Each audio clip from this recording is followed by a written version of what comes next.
என் குடிமக்களுக்கு இது கட்டளை.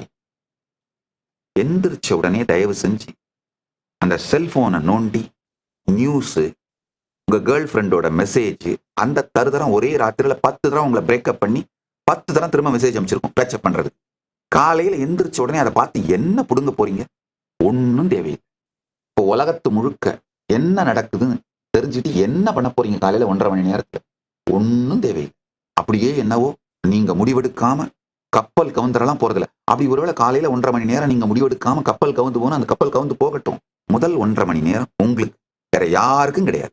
உங்களை நிறைவாக்கிக் கொண்டு நிறை சத்தியத்திலிருந்து உங்கள் நாளை துவங்குவதற்கு தான் முதல் 1.5 மணி நேரம். யோகா பண்றதுக்கு, பார்க்கறதுக்கு, தியானம் பண்றதுக்கு, அசிஸ்ட் பண்றதுக்கு உதவி தேவைப்பட்டு அதுக்காக உங்க டிவைஸ் செல்போனை யூஸ் பண்ணி, லேப்டாப்பையோ செல்போனை யூஸ் பண்ணா பரவாயில்ல. வேற எந்த சமூக விஷயங்களிலும் வெளி உலக விஷயங்களுக்காகவும் தொடக்கூடாது, தொடாதீர்கள். என்னை தேடி வரும் அன்பர்களுக்கு இது வேண்டுகோள். என்னை குருவாக ஏற்றுக்கொண்டவர்களுக்கு இது குருவாக்கு.